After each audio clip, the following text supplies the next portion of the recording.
What's up, everybody? Welcome to Live Fridays with the Traveling Tennis Coach. Special shout out to Cruise Control Gear for giving me this amazing shirt. Head to their website, the link will be in my bio. But I couldn't be more excited to welcome in Brienne Minor. She is the 2017 NCAA champion, as well as the first African American to do so. Join us today while we talk through how did she do that. But more importantly, it's going to be super exciting to learn her story, as well as just her tennis background in general. As always, if you have any questions, please leave them in the comment section, and I'm going to welcome her in shortly.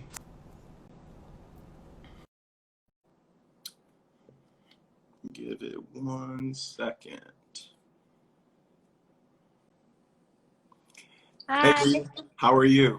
good. How are you? Good. Nice to officially meet you. Yeah, nice to meet you too. Where are you located now in somewhat of a quarantine? I'm at home, just in Illinois. Okay. I've just been doing like rehab and stuff, just trying to keep myself busy during quarantine. Yeah, absolutely. And how's that been going for you?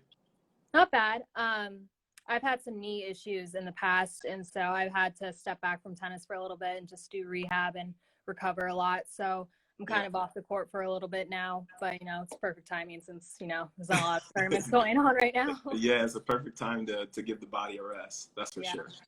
So thanks for jumping on. I really appreciate it. Thank you. Huge fan of yours, I have to say. Thank you. Watching that title run back in 2017, I thought was super special, and you becoming the first African American woman to do so. So I wanted to focus just on that today and really pick your brain on how that came about. So I got a ton of questions to ask you around it. Yeah. Cool. So just starting off and thinking through it, I know from as a team, you guys lost to Stanford that year. You're going into individuals, you're unseeded, and then you're playing against someone who's beat you in the past. And I was just curious to know, what were your expectations prior to going into the tournament, into individuals? Yeah, so after we had lost, I think it was in the round of 16 in the team event, me and two of my other teammates who are also in individuals too, we had a few days to rest, and we kind of just walked around Athens and just enjoyed our time and kind of got ready for individuals. So before the tournament, I had it as a goal of mine to win it. But I didn't really tell anyone because I knew, like, me being unseeded, like, people would just laugh and think, like, are you kidding me? Like, why would you win this tournament? But yeah, I think just going in, I was really relaxed. And I think a big part of the reason I was relaxed was because it was a win-win situation for me. Like, if I won my match, I kept going. If I lost, I'd be able to go home after such a long season. So that's kind of how I went into the tournament. But yeah, and then also the girl I played first round was the girl I also played first round the year before at individuals. So I was definitely a little nervous for that one because she was a very tough player and she's a grinder. She makes every single ball, and it was really hot and gorgeous. So I was definitely nervous, but I'm glad I got through that first round for sure. That was definitely one of the toughest ones out of the whole tournament. Yeah. And then as you progressed through the tournament, did you pick up, momentum? Did you feel like, hey, I can actually win this thing? Or did you just kind of take it one match at a time? I kind of just took it one match at a time. And I'm also a very superstitious person. So everything after the first couple matches, I kind of started doing the exact same thing before the match and after the match, just because I wanted everything to keep going well. But it wasn't until I would say the finals actually that I thought, like, oh my God, I'm in the finals. Like, I could actually win this and possibly go to the Open. So, but like before the finals, I would just think like one match at a time, no match is bigger than the other, just a match. And where did that come from, that ability to just kind of think like, hey, let's just take it one match at a time. Let's see how it progresses. Let's see what happens. Like, that's not something everybody has. So I'm just curious, how did you develop that instinct? I think that's kind of always how I've been. I feel like when I'm on a team, I put more pressure on myself because I am playing for my school, my teammates, and my coaches. So I really want to win for them. But when it's just myself, like, I'm just playing for myself, I have no pressure, especially going into the tournament unseeded. No one was expecting anything from me. So I was just like, you know what, every match is just going to be the same. I'm not going to be like, oh my God, I'm in the semis. This is such a big deal. Like, oh my God, it's the finals. Like, it's just a match, whatever happens. Yeah, no, and it's funny. I played in college for the University of Toledo, so I definitely didn't have that, that knack of, hey, every match it's just one match at a time. I was more so like, hey, could be the end of my life if I lose this match. You know what I mean? It's just that's how I was with my team matches, but individual was way easier. yeah, and that's funny you say that. It is funny. Like tennis is such an individual sport, but the ability to play on a team is a great thing. But it also almost inadvertently gives you more pressure, or you feel a little more pressure, right? Yeah, absolutely. And then I read a story, like, and I'm not sure if it was between like the quarterfinals or finals. I know your family, obviously, you come from a rich history of tennis players, and I heard a story. Your sisters drove overnight, and your parents drove 12 hours to come watch you play. Just having that support for the finals, like, how important was that to really getting you over the edge at that point? It was definitely really important. Honestly, I would say that I probably wouldn't have made it through some of those later matches in the tournament without their support. And not only like my sisters drove, I think like 13 hours to see me. My parents flew, and my two best friends from home actually flew. One of them flew and one of them drove. So just having all of them there supporting me was huge. And also I had my coaches too. So it was just like a great experience, and I was grateful that I was able to share that with them as well. So yeah, it was amazing. And then in terms of the finals, how did you manage just, hey, I'm in the finals. I'm 2 sets away from going to the U.S. Open, something you probably always, good, however good you are, like not you in general, but I'm just thinking of myself. Like I still had dreams of playing in the U.S. Open too, right? And although I never got there, just being so close to it, was that match really nervous for you? Or was it just, hey, this is just another match and I'm in the finals? No, honestly, I wasn't even thinking about the Open during that match. I honestly completely put it out of my mind before the match.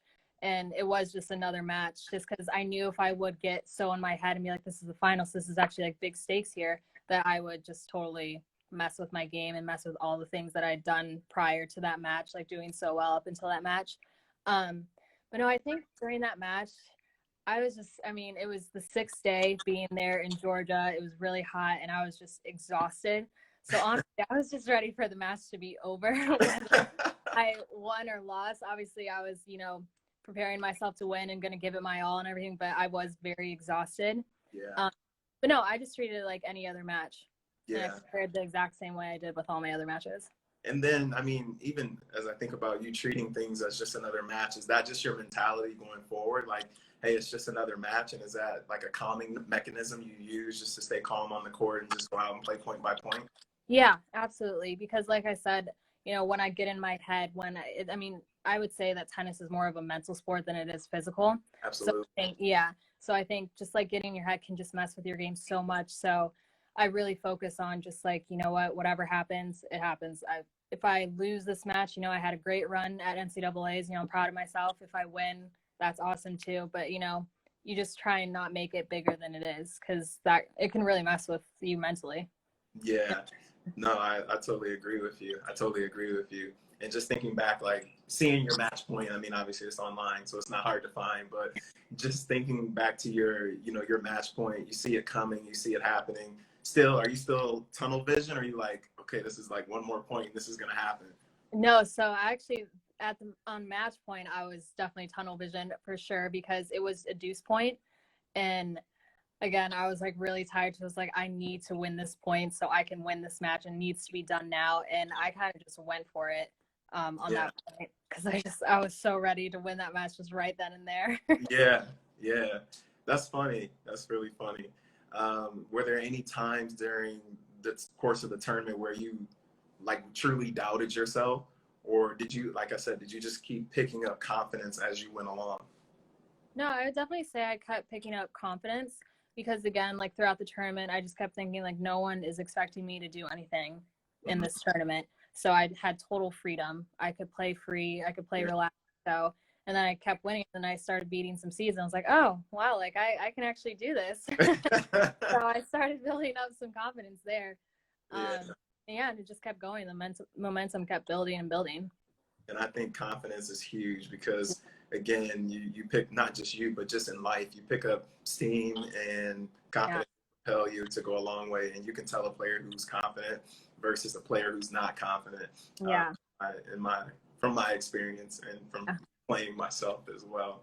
Um, and as you think about like moving forward, like I know you got a chance to play in the U.S. Open. How was that experience for you? I mean, that was pretty surreal to me. I mean, that was the first time I've ever been at the Open, and just being First trip ever. first trip ever. Like I never even went to like watch a match or anything like that. Wow. So it was really cool, just and I got to go to the locker room and be in Arthur Ashe, and I did Arthur Ashe's Kids Day, and then we were on the actual like Arthur Ashe court playing with the kids, and Nadal was out there, Federer was out there, and it was just so cool. I passed Venus in the hallway. Yeah. But it was just really cool. The atmosphere there is just amazing, and it just gets you like really excited. I was definitely nervous playing my match because there were actually a lot of Michigan fans there. Yeah. Very They roll deep, I hear. Yeah. My family is a Sparty family, but don't worry about that. We're all playing on the same team. But yeah, there was a lot of fans I did not expect to show up, and I just kind of had one of the side courts, like I don't know, it was like court 8, court 9 or something. So I wasn't expecting a lot of people to be watching me, but then a lot of people started like rolling in, and I was like, oh God, I hope I play well. But no, it was a cool experience, and being able to play at the U.S. Open, I would say like if I'm ever there again, I feel like I know what I need to do better, and I've definitely learned from that past match. So, but it was just really cool being there. No, I mean, I can only imagine during my days of working for Wilson, obviously I was stringing some rackets and doing a few different things, but the energy there is just like electric. And if there was one major play, it's more like a party with tennis. So it's the energy, the enthusiasm. I'm sure that the nerves as a player is probably out the roof just with so much energy in the building. But yeah, I bet it was a cool experience that you want to get back to one day, right? Yeah, absolutely. My goal is definitely to play at the Grand Slams for sure. Yeah. In terms of just being the first ever African American female to win an NCAA title, like how was that? How did that make you feel? I mean, I think of you as someone, when you look in the record books, your name's gonna be there, it's cemented forever. You know what I mean? And I just wonder what that feels like as a player. Yeah, I mean, I think first just winning the tournament was just a very cool thing, and then finding out that I was the first African American to win it was just a whole nother level of excitement. And just knowing, Black history and like how many African Americans who fought so much to be the first anything was always inspiration to me. So being part of that history too, like now, is just really cool. And I have so much gratitude for people who paved the way for me, like especially Serena and Venus for sure. There's not a lot of Black tennis players out there. So we usually all, we kind of know, yeah, exactly. People, right? Yeah. So it was just really cool, and I hope they were a role model to me, and I'm hoping now with this NCAA title, I could be a role model to people and pave the way for other young Black athletes or even non-athletes too. But yeah, no, I'm definitely happy I was able to do this for myself, for my family, and for the entire Black community. Yeah, no, I appreciate that. And in terms of like you paving the way and you having advice, what advice would you give to a young Black tennis player trying to come up, or someone who wants to follow in your footsteps and become the second player to win an NCAA championship?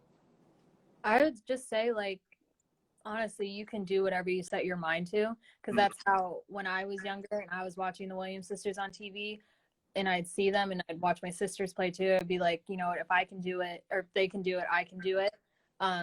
So I think that's the mentality I think these young Black athletes need to have, like, just believe in yourself, and no matter where you come from, no matter who you are, no matter what people say about you, if they say you can't do it, just ignore them and just work so hard at it and enjoy it and have fun and just set your mind to it, and you'll definitely succeed.